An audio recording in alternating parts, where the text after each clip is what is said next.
Welcome to LC Screen Talk. My name is Larry, and today I am joined by a very special guest, Miss Rachel Wagner. Hi! And we are talking about the top 10 best horror movies for Wimps. So, for all of you out there who want to participate in fun Halloween activities, or you see these horror films that everyone is buzzing about and talking about and loving, we're here to kind of help give you a guide on the 10 films we think you'll enjoy the most if you're kind of wimpy and want to get involved. Yes, and if I can handle them, then you can feel pretty confident because I am a definite horror movie wimp. Yes, Rachel is kind of our barometer. How would bounce things off. Have you seen this one, Rachel? Okay, I'll write it down. These are rated R, but most of them aren't. Most of them are PG-13, and most are pretty tame. What would you say is like your qualifier between something that's a thriller versus a horror? The age-old question. I know, it's such a tough question. I think that thriller, you're definitely on edge throughout, but a good horror kind of sticks with you. It scares you in the moment where you're just like, oh my gosh, and then afterward, it's the one you're like thinking about, and then you kind of just dwell on. Yeah. Of course, I would say our lists do range a little bit. The genre of horror is a little bit loose when it comes to, I know certainly my ranking. I use the term a little bit loose. And you want to check out every single October, I do my Disney Scares month where I talk to Julie. This will be will be my 4th year in a row. So it's really fun. So that's fun horror. Yeah. That's fun scares for the whole family. Yeah. So this one, not as much. Yeah, these are whims. This is not scares for the whole family. So yes, I wanted to give a caveat I have as a special mention, whatever. Okay. I think that pretty much any Hitchcock film is appropriate for wimps. I think aside from Psycho, I think that's the only one that there's any real blood, there's any real there's maybe a little bit of blood in Birds, with those bird poking. But for the most part, his movies are more thrillers than they are horror.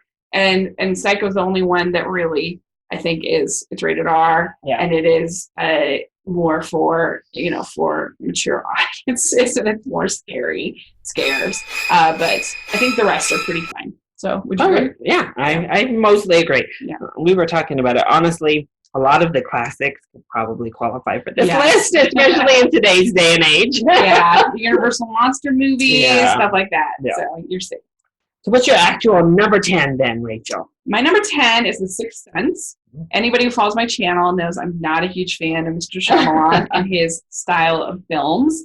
And I think this film is less successful once you know the twist. It's not quite as much fun. But if you can kind of save your kids or your family or whatever from knowing the twist before they watch it, that helps to be a little bit more fun, I think.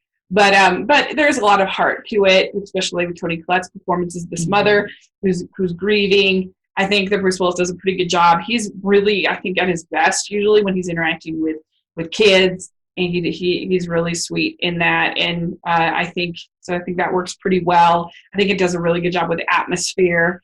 And so I think it's a pretty good one. Yeah, I would definitely agree with everything you just said.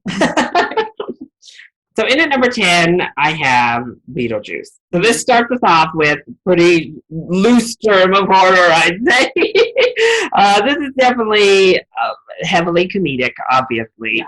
But I think it has... There's definitely some scary moments. It has those scary moments. It has this fable, this kind of like Bloody Mary style fable taking up the heads and stuff. Yeah, I was like, there's some definite, this is more moments in this compared to a lot of other Tim Burton's work around that time.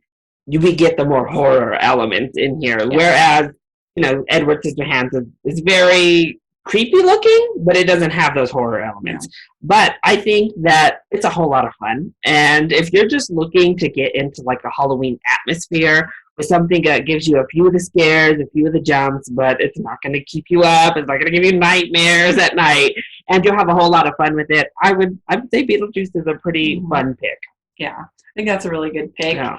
So my number 9, I actually have arachnophobia. And I Oh. think it does a really good job sort of building the scares. If you're scared of spiders at all, it'll definitely get you the scares. But I don't think it gets too far. It's rated PG. I don't think it's too bad.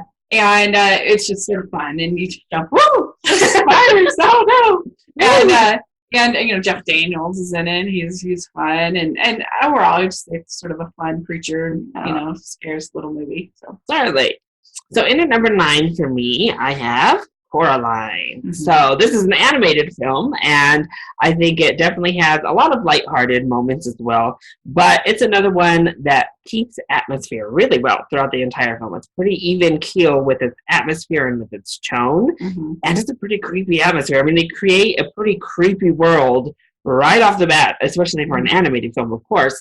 But there's some moments that are pretty scary in Coraline, especially when we're in the other world, when we go through the tunnel. Those button eyes will stick with you, certainly. And the other mother, she's pretty terrifying. So there are some scary moments here, but certainly nothing that a whip to the genre couldn't handle and have a good time with.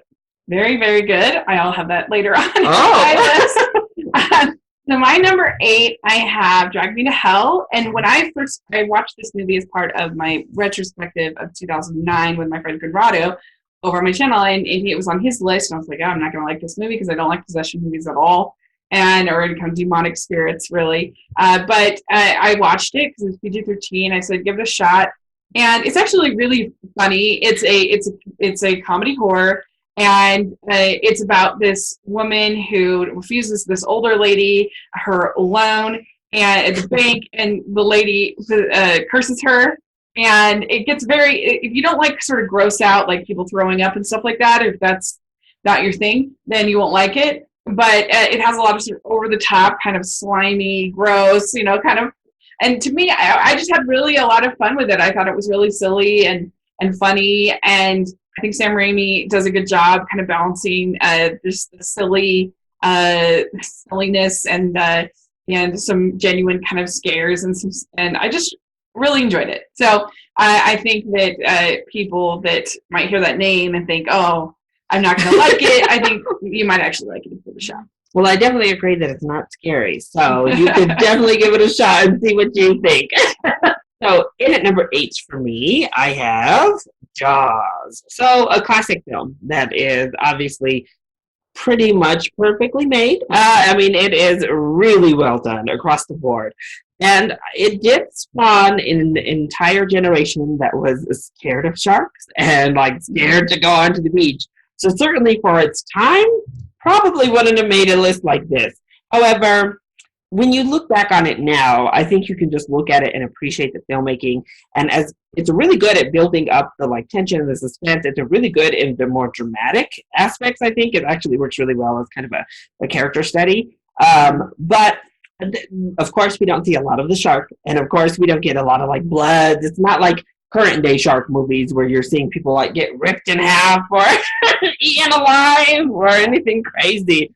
So there's nothing in here that I think most general adult audiences can't handle, and it's one you definitely should check out. So Jaws had to be on the list. Just don't take it on your beach vacation. Yeah, maybe if you're planning to go into the ocean anytime soon. Yes.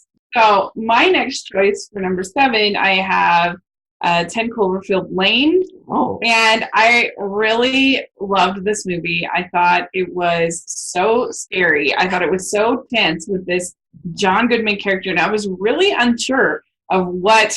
There'd be moments where I thought that is he crazy? Is he not crazy? Is he telling the truth about what's going on outside? Is he not? What's going on? Like I didn't know, and so I thought it did a really good job. When she finally sees, there's a moment where she sees a picture that's very important. I was like, whoa, okay, whoa. And then another scene where there's this giant vat of acid. That scene was like, whoa. I don't know, it would be kind of near the edge maybe of these. So if did you have to close your eyes? But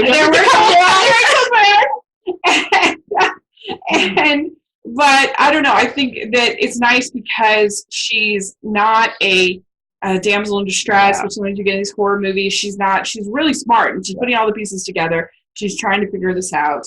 And And some people didn't like the ending. I was fine with it. It was fine with me.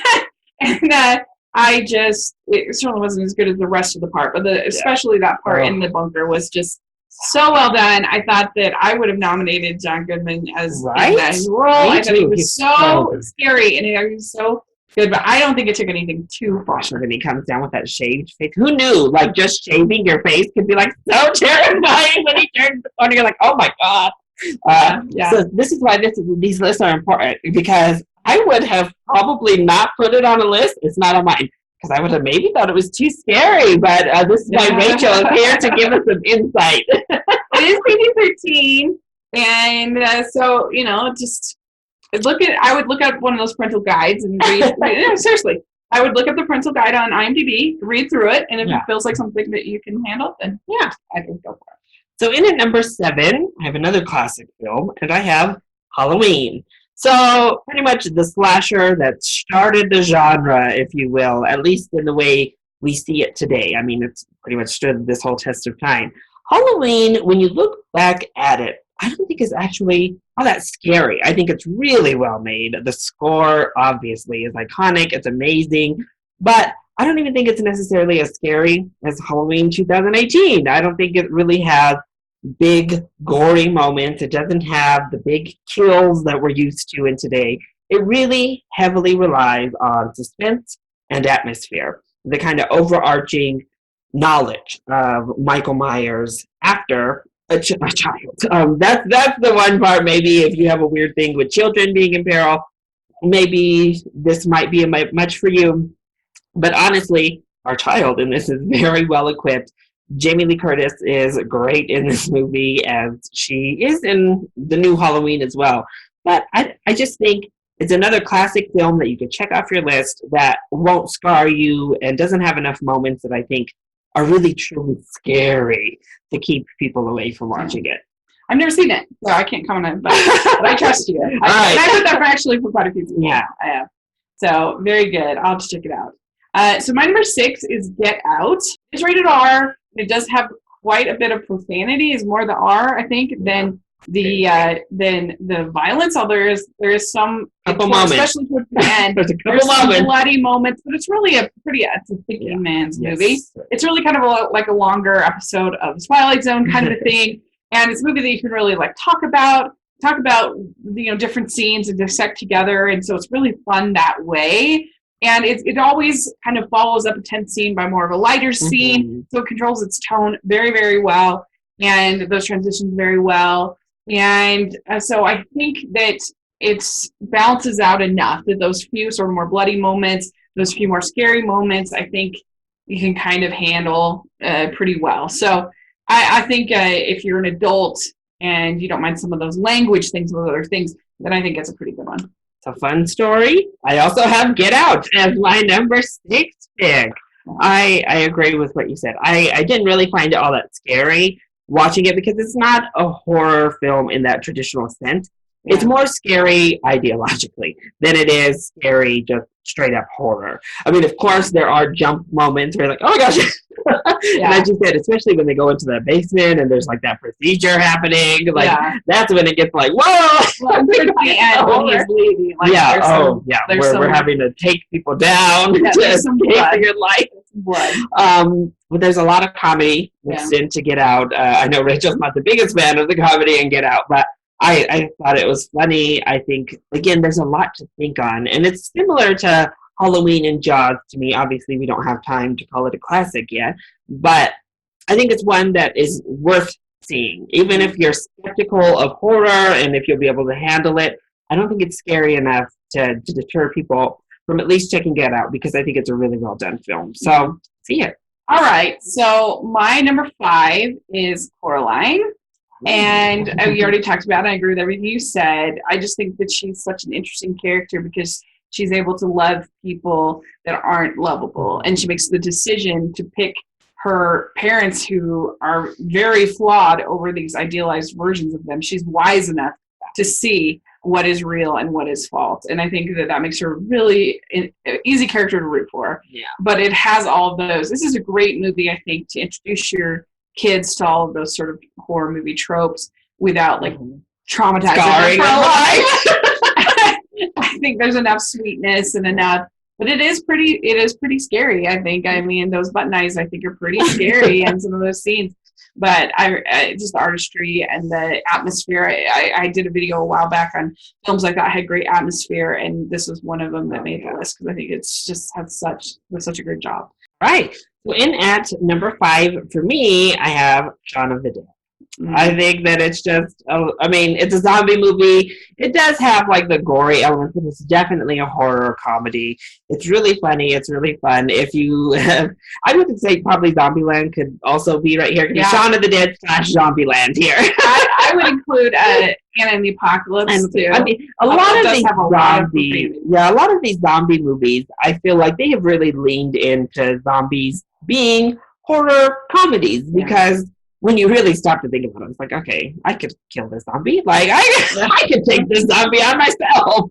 Even like Life After Beth, which I don't think is as strong as these other films, though. That's why it's not getting the recommendation. But there's definitely the horror elements. There's definitely blood. You get those kind of kills in all of these movies. But it's just a lot of fun. It's like fun adventures or musical. Like, I feel like those are good ones to watch because they're I mean, I don't think that we're in danger of a zombie apocalypse. Who knows? But I feel like it's further removed than like something like Halloween, or a slasher. Like those are ones that are a lot scarier to me than something that's very certainly. You know, it's more supernatural horror. Yeah. So I think like an alien or whatever. Any of these zombie comedy horror movies, I think are good picks to really get you that horror juice going, not scar you for life. So for my number 4, I actually, speaking of aliens, I have Alien. Alien is my pick. I think that there's definitely some really good scares in that movie. I think that, just the creepiness of the xenomorph, and the blood and it's you just feel sort of isolation. You feel the closeness, and I remember watching it with my sister when I was in high school and just being like, freaking out and having fun and enjoying it together. And it's rated R, but a lot for language, I think, as well. But Ripley's a great character. There's a lot of action in it too. A lot of like sci-fi action, more so in Aliens than in Alien itself. But there's a lot. I was just thinking too would be a good choice that I forgot to put on my list. But I think even something like Spirited Away could be fun. That could be fun. So in at number 4 for me, I have Happy Death Day. And honestly, Happy Death Day to You could be here with it. Both of the Happy Death Day films. This is definitely another horror slasher comedy, if you will. There's a lot of laughs in Happy Death Day. I think the first one has more of the horror elements, though, because we do have like this guy stalking her. Especially the first time we encounter him, and she's like walking down that alley by herself. It's kind of like, you get the weird little like cake thing. So there's a lot to go on there. There's so many laughs. It's so inventive. It's so creative. Of course, if you're into kills in particular, the first one and the second one actually does this really well. Is they give you inventive kills that don't really have the stakes because, that just means we're starting over. But you still get the inventiveness of those horror-esque kills. It's only rated PG-13, so they're nothing too gruesome or like, oh my God, make you want to vomit. No human centipede going on up in here. But they're a lot of fun, so I definitely recommend checking them out. Very good. All right, so my number 3 is The Others, and this was on that video of movies that have great atmosphere. It does. This movie does have a big twist that you have to either go with or not go with, and that'll make it big depend. But it's so beautifully made. I think Nicole Kidman is so like porcelain and fragile in the film that you just like are really concerned for her from the very beginning of like her. You just immediately are kind of worried for her, and she's mourning. She's so misses her husband so much, and she's feeling this pains of war and just this isolation of this house, and these people that are there, and I just think it really works, and she she just sells the character, and I think it was the first time director, which is really really great. And he did just such a good job with the atmosphere and with the reveals and other things like that for me. I completely agree. I really love the others as well. In at number 3, I have another classic. This time it's a little bit more modern of a classic, but I have The Silence of the Lambs. A lot. Really? Oh, I wasn't expecting I was wait, not I never watched it. I will never watch it. No, you're not going to go for it. It's not a cannibal. See, this is another reason. I'm somebody who thinks 10 Cloverfield Lane is pushing it, but then puts the Lambs on my list. So, I've always been terrified of that movie. I've never seen it, so I don't know. What do I know? So, The Silence of the Lambs, I mean, it definitely has the scary moments between, obviously, he wants to drink Chianti and obviously, we have a cannibal in the role.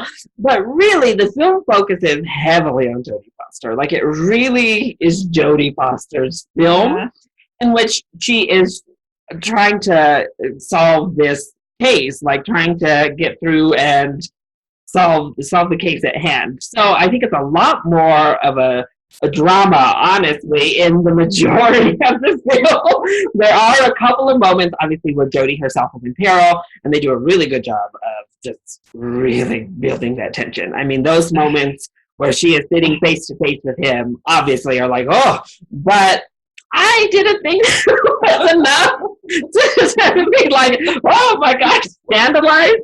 And it's another one that I think is such a good movie that if maybe I'm just bitter that maybe I'm just bitter that I wasn't bitter the cannibal movie beat Beauty and the Beast.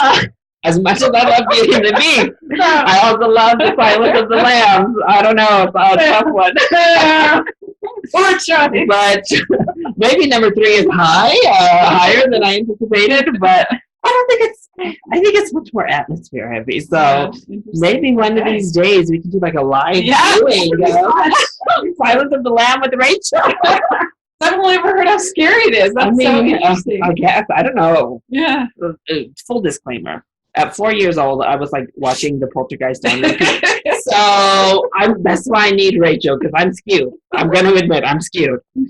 Cannibal. What do you have in at number 2, Rachel? Number 2, I have Wait Until Dark. Okay. And Wait Until Dark probably has the best executed jump scare in the history of movies. I mean, I haven't seen all movies, but it's so well done, the jump scare. It's because you just totally relaxed yourself completely. You think the movie's winding down, and boom, it works so well. And it's not just for cheap; it works in the plot. It makes sense with what they're doing, I think. And I think that Audrey Hepburn does such a good job playing this blind woman, and who is smart and is trying to figure things out, but like is obviously somewhat limited in her situation. Like, and I don't know. I think it's really creepy. I think it builds the atmosphere really well when that light shows up, the darn light. You're like, oh no, run! And so I really think it's good. I actually saw the play last year, and that was really fun. It's just a really, I think anybody can handle it. If they can play, they can do the play in Utah, in Sandy, Utah. Anyone can handle it until dark. It's fine. All right. Then they even played Wait Until Dark as a movie on the lawn at BYU. It was so funny. We were all sitting there watching, and like all of us were like, freaking out of the jump scare, and we were all kind of like, oh, well, we really didn't laugh, or we really didn't. We were all kind of trying to like pretend to be grown up or whatever. Yeah. And everybody's like, no, I saw you. It was so fun. And so I think that one's especially fun to watch in groups. Okay. With a group of friends and all kind of just enjoy it together. Whereas something like the others is sort of more slow and more, it's not as fun to watch in a group. Okay. So my top 2 I'm much more certain about. I think we'll all go along with the top 2 after 3 with the curveball. But in at number 2, I have Scream. Yeah. So I think Scream is another, honestly, it's a classic for me. I love Scream. I think it's so good. I think it might be one of the best executed kind of satirical movies like ever. Yeah. Because it it creates a really good thriller while exposing all the tropes of thrillers, while making fun of them, more poking fun than actually like, lambasting them and making fun and making this big comedy. But I think Sydney is such a great character. She's so interesting as our final girl, one of the best final girls ever for me personally. I think Ghostface obviously is iconic and just threatening enough, but not like overbearing to where you're just like terrified. It's not Freddy Krueger or anything.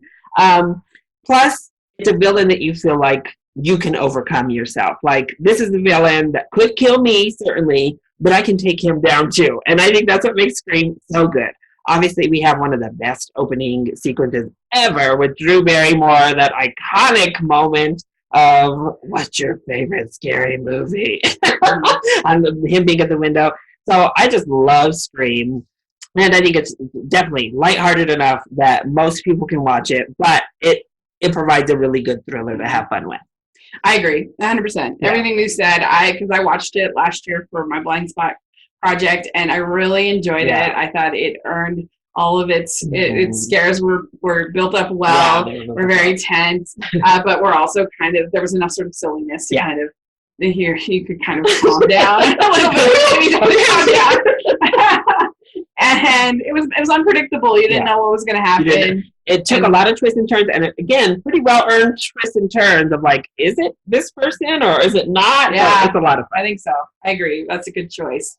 All right, my number one choice is, you've already said it, is Jaws. Is my number one choice. Yes. I think Jaws is basically a perfect movie. I think it's the perfect blockbuster. It was one of the first big blockbusters like it was. Even just like your do, like 3 lines, 3 notes, and you immediately know Jaws. Yeah. And it just created the atmosphere and the tone, and it built up. And I mean, I could easily put Jurassic Park on this list as well, but I just went with, because I think the Jaws is more just horror. Yeah. And there's a little bit more sort of blood, although there's some blood in Jurassic Park, that arm and everything. but I don't know. This one just does such a good job, because you don't even see the shark very much because of the problems they had, which makes it even better, because you are a lot of times more afraid of what you don't see, especially in the ocean. And I love the water, so it's extra kind of fun for me. I love these shark movies that when they're done well and they're not boring, like The Meg. And this was so it just, I loved all the performances. Richard Dreyfuss is so great, and all of them are great, and I don't know, it's just become sort of this family movie too at the same time. They're all there, and so it's just one of the best. Yeah, one of the best ever. Then in at number 1 for me, I'm putting Cabin in the Woods. Now, this one you've seen, Rachel? Oh, you haven't seen it. I would actually say it's pretty similar to Drag Me to Hell in tow, because it's a lot of comedy in Cabin in the Woods. So it's directed by Drew Goddard. It was his directorial debut, and then you had him and Joss Whedon working on this screenplay, so you know that the characters are going to be really good. Kind of what Joss has been known for, especially at this time in his career. But I think Goddard does such a good job of really making this, more so than Scream, which is a thriller really at its core. This is a satire. This really just like lampoons all of the moments of horror. Of course, when they have sex, the like bombshell is like getting ready to die, because of course. And they go through all of these tropes, and then when you find out like the twist of what's going on, it's a really fun twist. Sigourney Weaver comes out in this movie, and it's really fun. So there is a lot of moments where they tell you exactly what they're doing, honestly, but it's still so well done that you're like, oh my gosh. Or then we get to the end when everything kind of just goes up and gets crazy and wild. And it's a lot of fun. It has those horror elements. It gets you enough laughs and enough jumps and jump scares and fun times in here. It just is a blast. So if you are looking for a pretty easy breezy, funny, kind of thrilling horror film, I think Cabin in the Woods is a really good choice. Now, it might be a little bit R-rated for you, Rachel, on other content other than the horror. I'm not sure, but I'll have to rewatch it and see.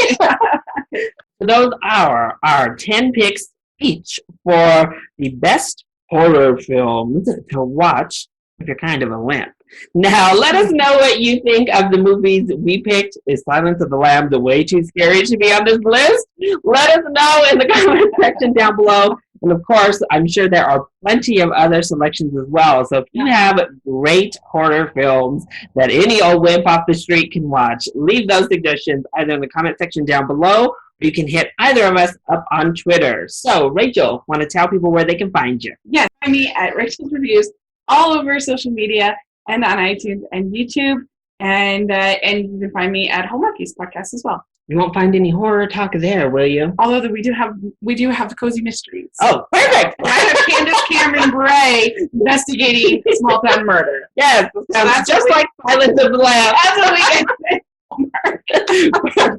But I do make sure you check out my Disney Scares one. That's yes, make sure to check that out. And while you're here, make sure to hit that like button if you enjoyed this video and subscribe to the channel so you are always up to date on our latest videos. I love you all so much for your continued support. Thank you for watching, and I'll see you next time. Bye.